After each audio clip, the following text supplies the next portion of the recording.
Hi, my name is Chamaka.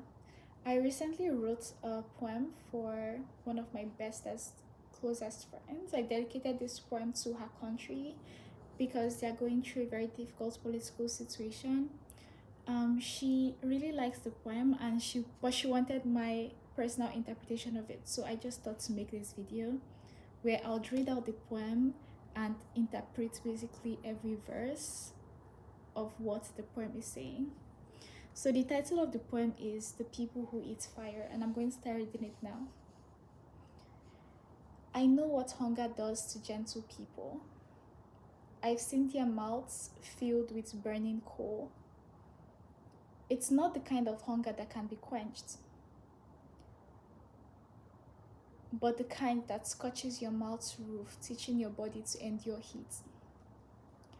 For those born where the mountains meet the deserts, the burn is no stranger, but they learned to breathe in its smoke and to survive what was made to turn them into ash, forgiving it when it stole their name, soil, and dreams. As everything engulfed, the fear too began to disappear, not because danger left, but because there was nothing left to lose.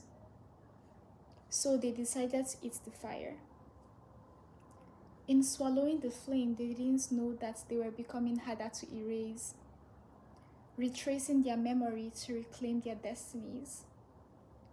With a hope so bleak, yet so fierce, they tattooed the blueprint of their becoming on ancestral soil, using charred saliva as a worthy sacrifice, so that the younger mouths shall crave figs, not flames. Okay, I'm going to start interpreting it, starting from the first verse.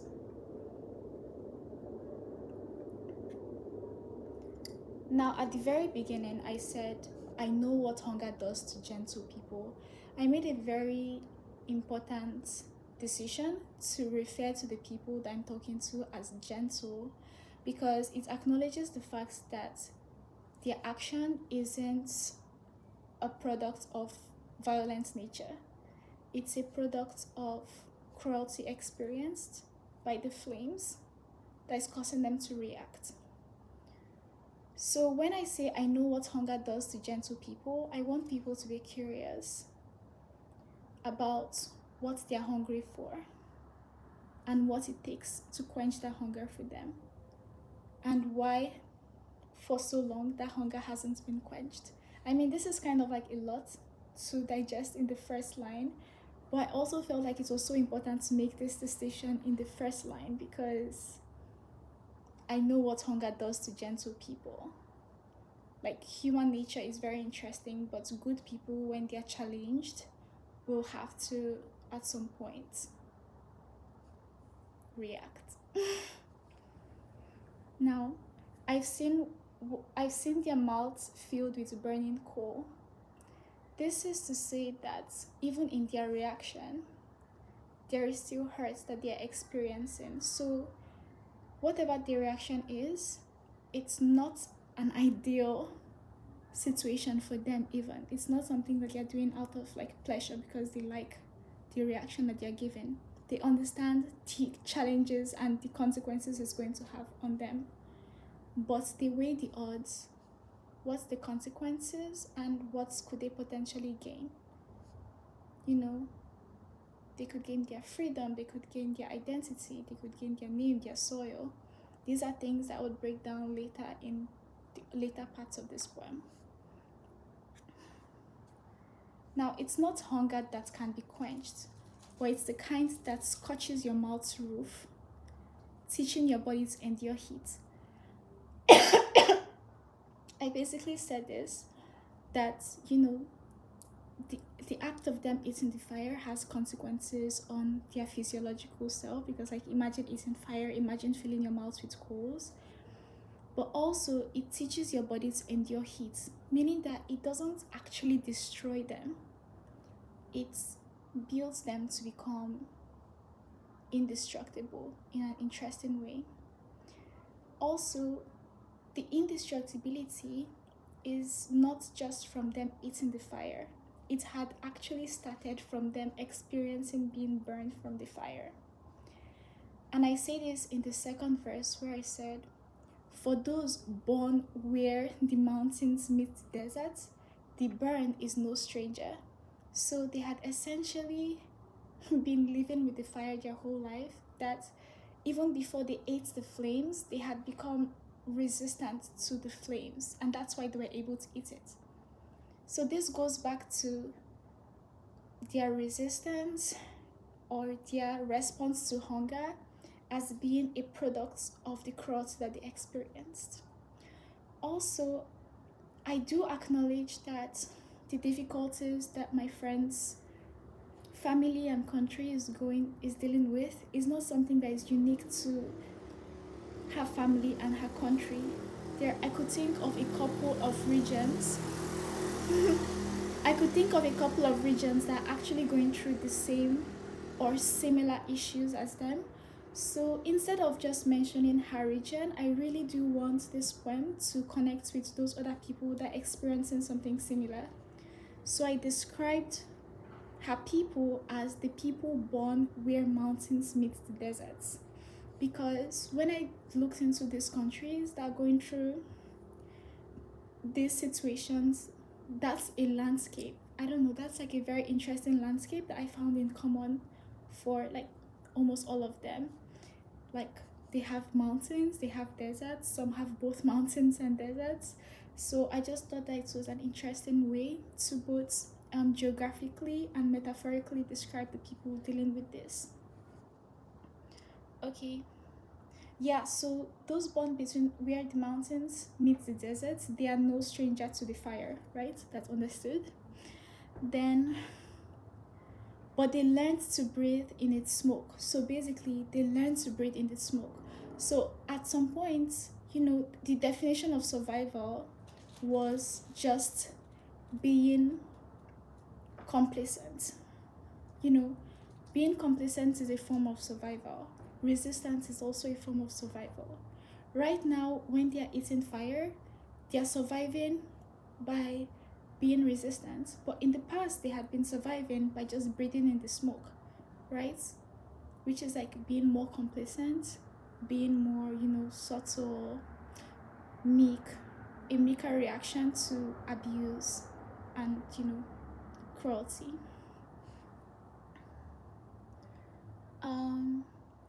After that, I did mention, so they learned to breathe in the smoke and they learned to survive what was meant to turn them into ash, forgiving it when it stole their name, their soil, and their dreams.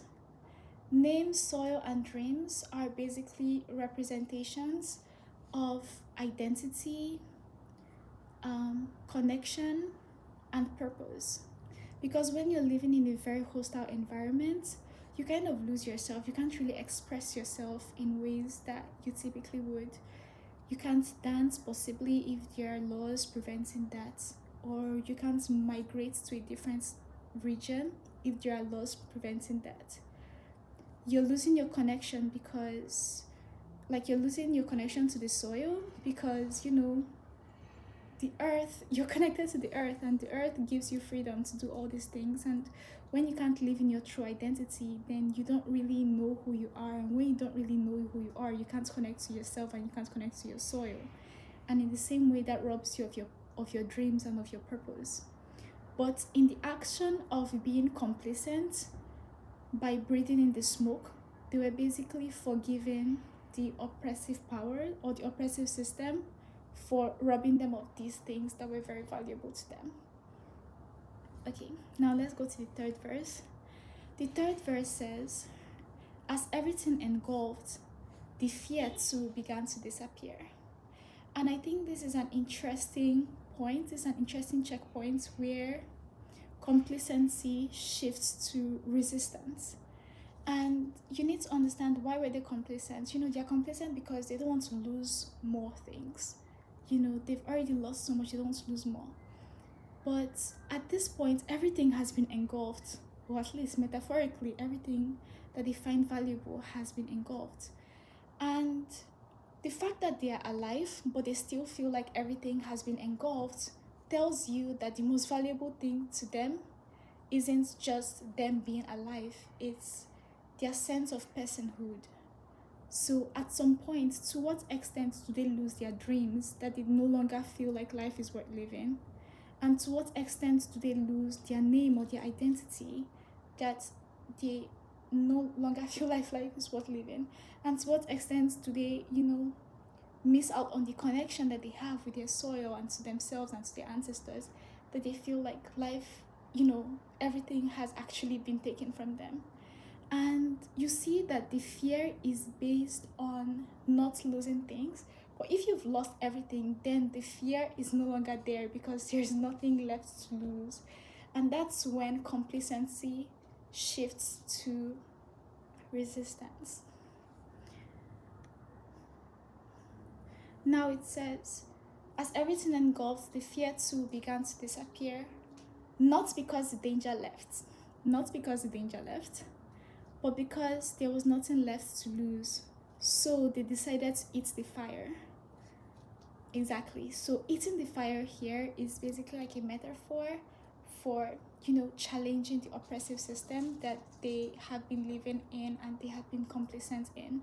And I'm not saying complacent in as a way of blaming them for dealing with the issues that they've been dealing with, because people have like self-preservation instincts, and at whatever period in time they will do what they feel is best for them and their community and for their loved ones. Sometimes it's just staying still and hoping that everything, falls back in place with time. But at some point you begin to witness an extent of destruction or an extent of, loss, that hope doesn't even feel like a real thing anymore. And, hope is actually kind of like a rub of time and a rub of like action, because you just stay and hope, but manifesting without action is kind of like dead,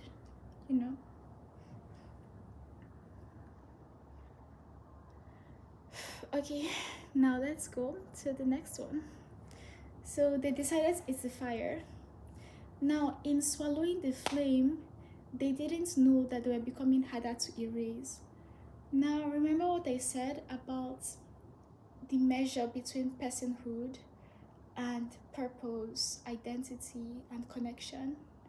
Now, when they sacrificed themselves to eat the flame and to swallow the flame, it was an act of, just feeling like they had nothing more to lose, right? And maybe their personhood doesn't hold as much weight as they perceived. But in taking that action and challenging themselves to become resistant to this oppressive power, it basically refueled them to have a deeper understanding of what their aspirations are and what they truly wanted for themselves. And that confidence is something that allowed them to be witnessed by other people and for them to gain inspiration from other people as well. And it's created this memory sync amongst them that makes them harder to erase, and that really, really crowns all their efforts and all their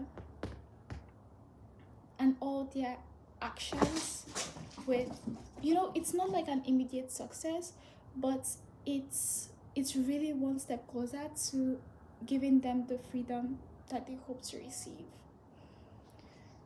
Anyways, in retracing their memories, they reclaim their destinies. So this is just what I was trying to explain. As they challenge themselves, as they, tried like to eat the fire per se, they were reclaiming their destinies, they were reclaiming their identities. Also, a very important distinction that I wanted to also mention was in eating the fire, I don't necessarily mean that the act of resistance is a violent one. Now remember, originally I said that these are gentle people. And for gentle people who have been meek for so long, even the smallest acts of resistance can be scaled or perceived to be very, very, very, very violent. So for someone who is like a people pleaser, for instance, if you said no, or if you say no as a people pleaser, that's a very huge step from what people would expect from you. And if someone is like narcissistic and trying to like manipulate you, or trying to exploit your kindness, or exploit your your complacenciness, I don't know how to say that's the real word, but they will villainize the act of you saying no. They would villainize you voicing for yourself, or you creating boundaries, because they don't want you to grow wings and actually gain the strength that you need to actually be liberated. So in this instance, eating fire doesn't necessarily mean that they became violent and they became extremely destructive. It could just mean that they became more opinionated about what they wanted. They became more assertive about the rules that they will not follow. And they became more, kind of like disobedient to what was typically expected of them. So, and of course, oppressive powers aren't going to take these actions lightly. They're going to try their best to villainize and escalate these decisions that the people have made, both to guilt trip them, but also to discourage further forms of resistance. So I think that's a very, very important distinction to make, because I'm not trying to turn good people into monsters, and I'm not trying to turn monsters into good people, but I'm just trying to explain the stream of human behavior in relation to conflicts like this. Now, in the last verse, this last verse is so powerful because it acknowledges the past and projects the actions that need to be taken into how it affects the future. So it starts with a hope so bleak yet so fierce. Now, these meek people, these gentle people who have been burned for so long, they don't really have much hope. But also, that kind of makes sense that they don't have much hope, because like they have nothing to lose. So they are as fierce as they can be. Now, with a hope so bleak yet so fierce, they tattoo the blueprints of their becoming on ancestral soil. By tattooing the blueprints of their becoming, now to tattoo something means to have it permanently on your body or wherever. And to tattoo that blueprint of their becoming is kind of a way of having a set strategy, a set reclamation of who they are, who they want to be, where they want to go. And to put that on ancestral soil is kind of like a tribute to the people who came before them, who sacrificed before them, and who, who survived. So the people before them, they survived through complacency, right? It's acknowledging their survival as being a worthy input for the transition that is needed right now. And it also says, like the next line says, using charred saliva as a worthy sacrifice. Remember I said that they were eating fire. When you eat something, or when you burn something, it creates char. Now when you eat fire, assuming it's actually possible to physically eat fire, when you eat fire, it would char your mouth and it will dry up your saliva. So, but that's a sacrifice that they're willing to make. That's a sacrifice that they're willing to make for the future. And the last sentence says, using charred saliva as a worthy sacrifice, so that the younger mouths shall crave figs, not flames. Now they are thinking of their next generation. They know that this act of resistance is a burden that must happen for them to actually to be liberated. But if they keep waiting and waiting and waiting to eat the fire, then the fire would keep growing and it's keep destroying things, and it's become even a much bigger burden for the future to deal with, like for the future generation to deal with. So they, the current generation, are deciding to bite the bullet and eat that fire. And in eating that fire, they're allowing their younger generation to actually dream. They're allowing the younger generation to dream of figs, to dream of food that nourishes themselves, not to dream of food that will just allow them to survive, which is what the flame does when you eat it. Because like when you're eating the flame, you're just eating the flame to survive. You're not thinking about nourishing yourself. You're not thinking about how it will harm you. I mean, you know it will harm you, but you're just like eating it to survive, right? But when you're eating figs because it's delicious. You're eating figs because, you know, it's good for your health. So there is that very important distinction where, okay, they want to really transition and liberate themselves and, you know, give themselves hope, resist the burden and resist the oppression so that the future generation would have a smoother experience in the world and in the life. I do hope that this poem, I thought writing this poem was actually quite emotional for me because I could see even instances where it really demonstrated crises that happen in my own country as well, and in other countries that I care about, and in other people too that I care about. So, yeah, I think this is a very important poem.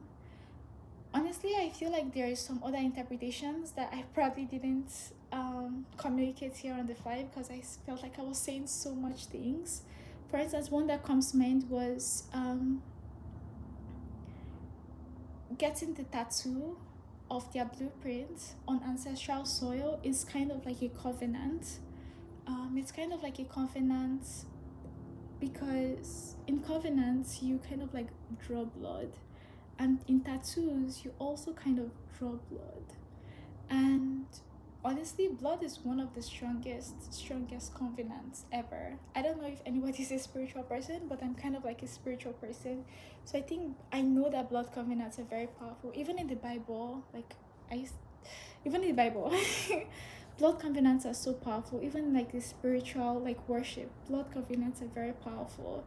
And tattoos, depending on context, can be a very powerful blood covenant. So you know that goes back to seeking the connection with the soil and seeking connection with the identity and seeking connection with their purpose and their dreams and aspirations. So creating that blueprint just helps them to, you know, bring all of those things that they really care about to life. Yeah, I was saying I really loved writing this poem because it really helps me to think deeply about things that are happening in different parts of the world, unifying my thoughts to communicate to someone that I really care about, that, you know, I really do empathize with the crisis that is going on in your country. And yeah, just like also hopefully giving people a reason for why they should care. Because even though I wrote this about, I mean, it was inspired by, you know, a friend, and I honestly write so much poems. Sorry, I keep talking about different random things. But yeah, even though it was mostly inspired by one person and one country, I could literally think of a handful of countries where this could apply to. And I think this is a very important poem to share. I think this is a very important poem to share to people that you care about who might be dealing with something difficult in their own home countries. So yeah, I do have a cat. And I hope that it helps someone. I hope that it helps someone to feel seen. I hope that it helps someone to know that they are not alone in their struggles and that other people really care about their well-being and other people are rooting for them to actually eat the fire, and other people are very understanding of like the crisis and the sacrifices that need to be made and are rooting for them to be successful. Thank you.